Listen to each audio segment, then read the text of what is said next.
A continuación, hablemos de salud mental.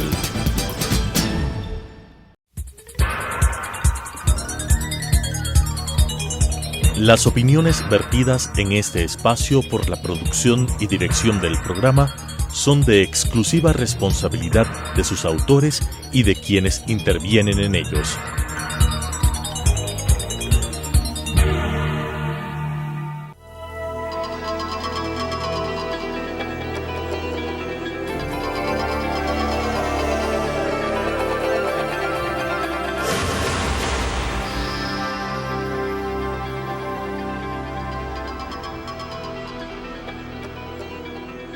Señoras y señores, muy buenas tardes. Bienvenidos a que hablemos de salud mental. Televidentes, buenas tardes. Muy grato nuevamente en su programa Hablemos de Salud Mental. El día de hoy vamos a continuar. La semana pasada empezamos a hablar un poco en relación a las reacciones normales que tenemos frente a una situación como la que todos estamos viviendo, que es el enfrentar una pandemia de un virus nuevo que en muchos casos puede llegar a ser mortal. Sabemos a lo largo de este año y medio que hemos tenido que enfrentar esta situación, hemos ido aprendiendo cosas en relación al virus, pero también hemos ido aprendiendo cosas en relación a nosotros mismos, y esas son las que queremos pues revisar, porque hay mucha gente que confunde, por ejemplo, estrés y ansiedad, por ejemplo, ¿no? Y todos estamos bajo el estrés de tener que convivir con una situación como la pandemia. Pero eso no quiere decir que estamos enfermos por el enfrentar una situación que es estresante. Sí, eso es importante el diferenciar, porque claro, yo creo que también ha habido un aumento de casos de patologías, o sea, de enfermedades, pues la ansiedad sí sea un proceso morboso, pero buena parte de lo que ha enfrentado la gente, hemos enfrentado todos, ha sido lo que tú mencionabas, ese proceso de adaptación que evidentemente se da ante una situación inédita, una situación que yo creo que 99% de la gente no la había vivido, ¿no?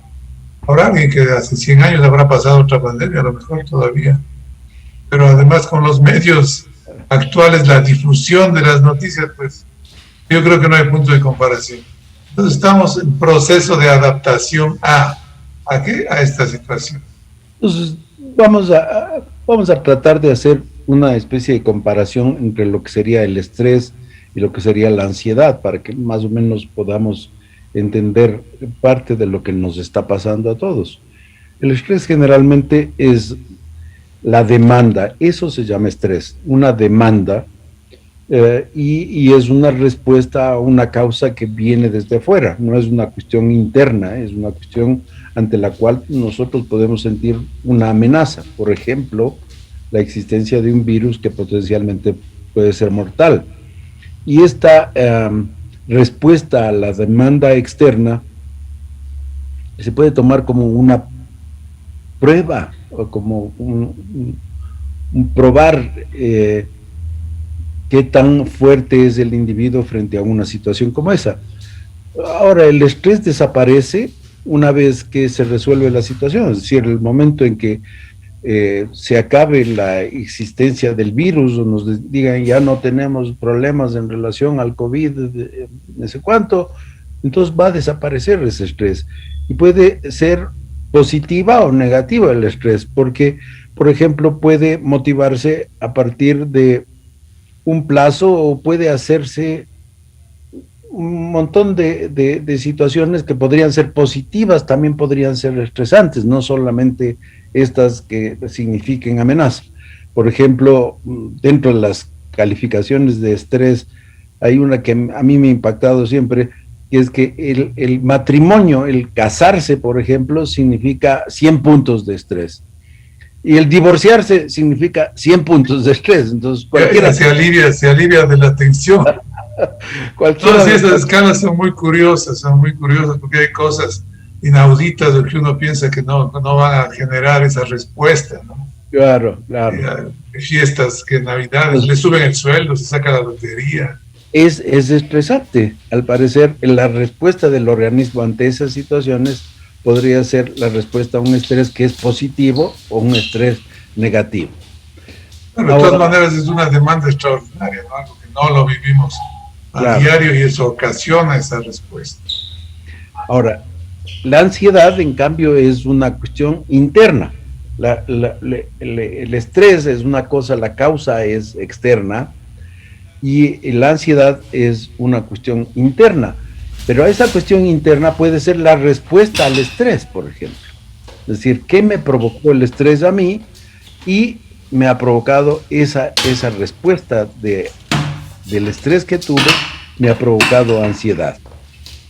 Y tienen una serie de síntomas, tanto el estrés como la ansiedad, pueden afectar la mente, el cuerpo, y puede presentarse, cuando digo la mente y el cuerpo, o el cuerpo, quiero decir, pueden haber complicaciones de carácter físico o complicaciones de carácter psíquico. Entonces, de hecho, la respuesta emocional más común al estrés justamente lo constituye la ansiedad. Esa ansiedad va a, como dicen, a ser órgano de choque en alguna de nuestras partes físicas. Y podemos tener una serie de molestias físicas y emocionales también, porque también esa ansiedad, esa respuesta de ansiedad va a afectar nuestro estado anímico si es que ésta se mantiene, o si es demasiado intensa, si no la podemos manejar adecuadamente, ¿no? Ahora, la ansiedad es un sentimiento persistente de aprensión o temor que no desaparece y que interfiere con nuestras formas de vida, con nuestro funcionamiento a nivel familiar, a nivel laboral, a nivel escolar. Entonces, es constante.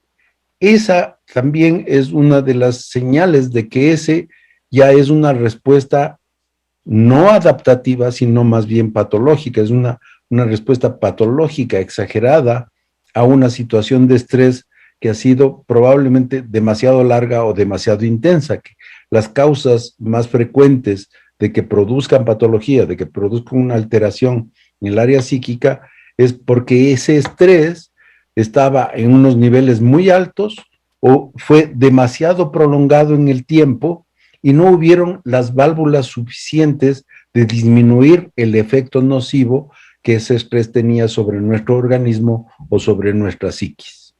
Esas válvulas para combatir eso evidentemente van a estar dadas por la capacidad de adaptación del individuo, la capacidad de afrontamiento de esa situación.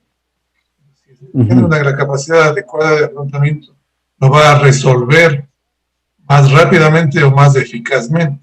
Pero si falla esa predisposición, si falla esa actitud de la persona, pues iremos pasando a respuestas ya que pueden constituirse en patológicas y a veces muy fácilmente. De un momento a otro es una línea a veces muy tenue entre lo que es un afrontamiento normal y lo que ya pasa a constituirse una patología. Claro, y cuando ya se empieza a tener una patología o una respuesta que no es normal, los síntomas pueden ser una preocupación excesiva, inquietud, tensión, dolores de cabeza o del cuerpo en forma más o menos errática, es decir, a veces por un lado, a veces por otro lado, aumento de la presión arterial, que es una de las consecuencias especialmente en personas de edad, alteraciones del sueño, alteraciones del apetito, el nivel de energía, es decir, todas estas podrían constituir síntomas de un estado ansioso que necesita probablemente ya ayuda. Ya no es del que hablábamos de que es una cuestión adaptativa nada más, sino ya es una respuesta que se ha exagerado y por lo tanto es patológica. Claro, ya ha empezado a afectar el funcionamiento normal, la fisiología normal del organismo. Los que tú mencionabas, como ejemplo, la tensión arterial. Ya es puesto en marcha una serie de mecanismos que evidentemente hacen que se eleve la presión y la persona no se sienta bien.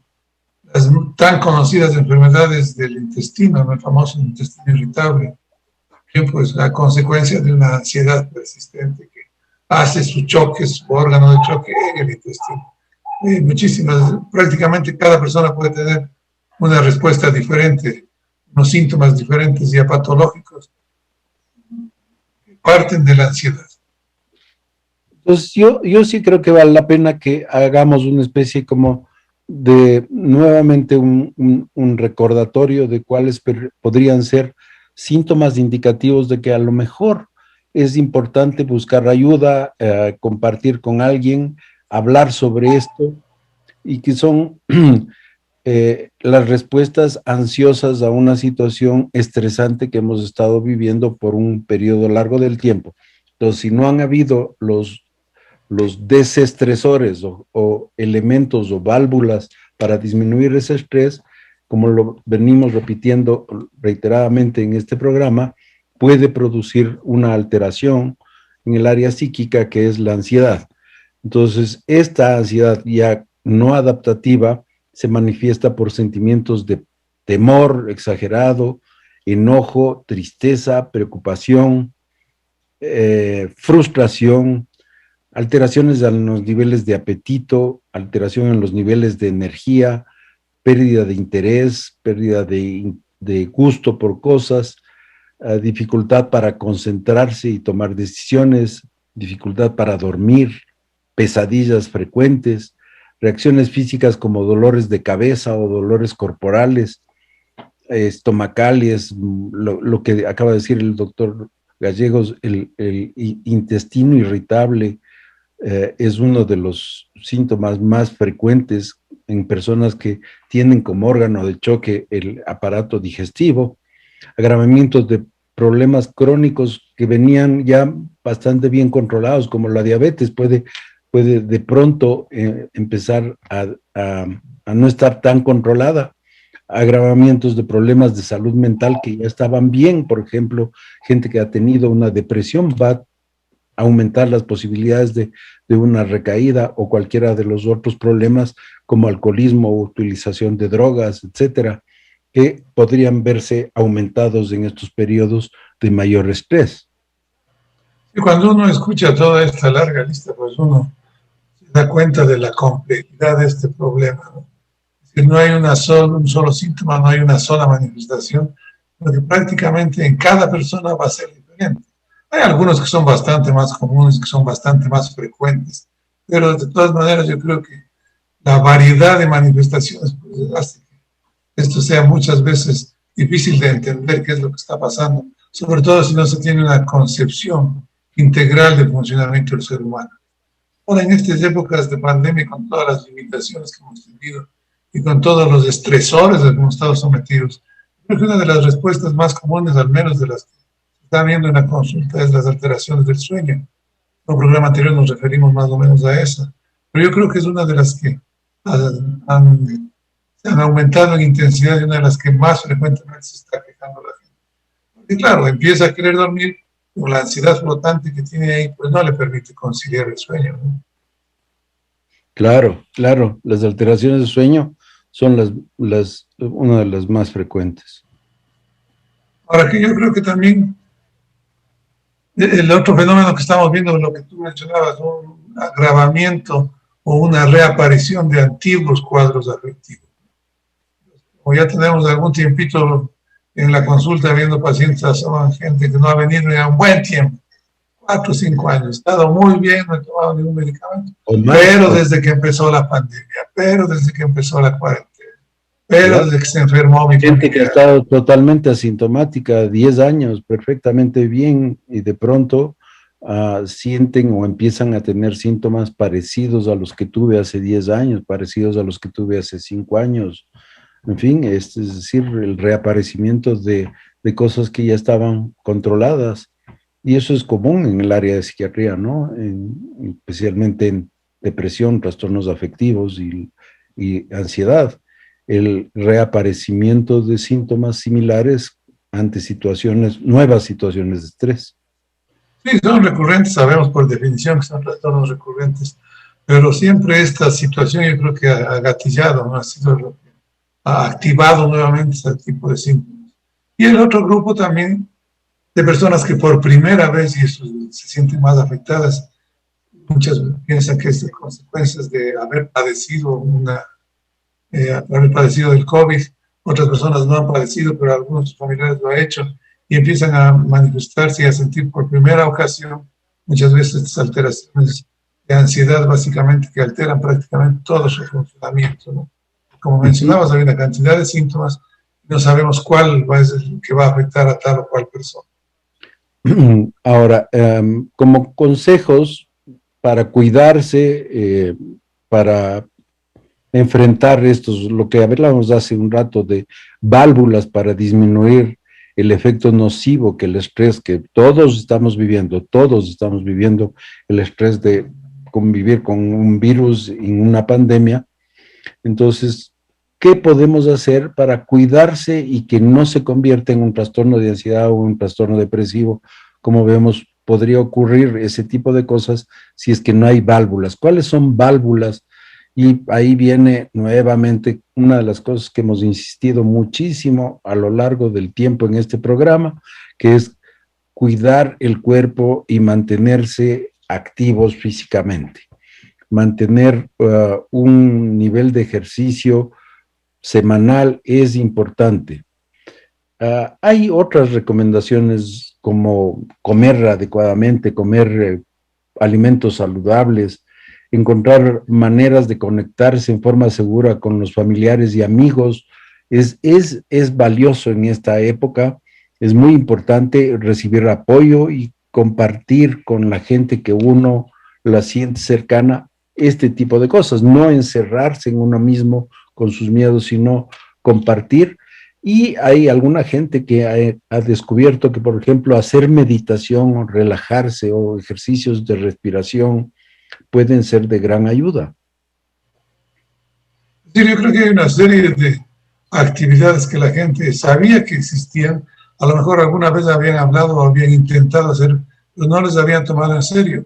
Yo sí veo como positivo que mucha gente ha empezado a entrar en este estilo de vida diferente, destinado a combatir todas estas situaciones que estamos viviendo. El ejercicio, por ejemplo, que era uno de los clásicos, uno de los tradicionales, yo sí creo que mucha gente ha ingresado a empezar a hacer ejercicio, que antes no lo hacía. Y va a descubrir lo útil que ha resultado, pues, ¿no? Van a sentir en carne propia que les está haciendo bien y que han adquirido un hábito saludable. Tan saludable como es el ejercicio. Quizás las horas de descanso, las horas de sueño también. En algunos casos eso ha sido contraproducente porque como que se han volcado a hacer muchas más actividades. Y ha sido una buena forma de enfrentar. ¿Y tú qué opinas de la meditación, por ejemplo? Situaciones que ya venían de antes. Yo antes me dormía a las 10 de la noche, ahora me quedo haciendo esto hasta la medianoche, entonces eso no es nada beneficioso. Tú, Pacífico, ¿qué opinas de la meditación? Porque hay mucha gente que ha descubierto que hacer meditación les resulta muy efectivo para disminuir sus niveles de estrés y ansiedad. Algunos de mis pacientes me han comentado incluso de que hay aplicaciones en los teléfonos inteligentes que le ayudan a la persona a aprender a meditar o que le guían en términos de meditación y que les resulta muy relajante unos minutos antes de irse a la cama o en la misma cama aprender a hacer un poquito de meditación y de relajación. Yo creo que es una herramienta muy útil, pero siempre y cuando haya constancia, ¿no? Yo diría y paciencia, porque hay que aprender a hacerla.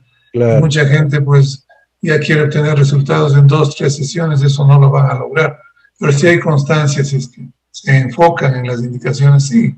Hay aplicaciones, hay videos, hay inclusive audios que a uno le van induciendo a los diferentes pasos que uno tiene que ir dando para lograr un estado de meditación que sea beneficioso para el organismo. Creo que si la persona tiene deseos de hacerlo, pues con un poquito de constancia sí lo puede hacer y sí le va a resultar beneficioso. Ahora, el consejo ese de la constancia es para todo, ¿no? El ejercicio también. Si uno comienza a hacer con mucho entusiasmo ejercicio, a lo mejor se cansa en la primera semana porque dice, no. vayan progresivamente, ¿no? No es una cosa de que empiezo a hacer ejercicio y entonces ahora corro 5 kilómetros diarios. No, comiencen de a poco, vayan desarrollando una resistencia física, es decir, mejorando el estado físico para que el cuerpo se acostumbre a hacer ejercicio. Y entonces van a tener más éxito que eso de empezar violentamente a hacer gran cantidad de ejercicio y cansarse en la primera semana. Claro, eso evidentemente es básico para una actividad física. Bien, hacerlo progresivo. Con eso creo que podemos cerrar el día de hoy y les esperamos la próxima semana para que sigamos hablando de salud mental. Hasta la próxima semana. Buenas tardes. Las opiniones vertidas en este espacio por la producción y dirección del programa son de exclusiva responsabilidad de sus autores y de quienes intervienen en ellos.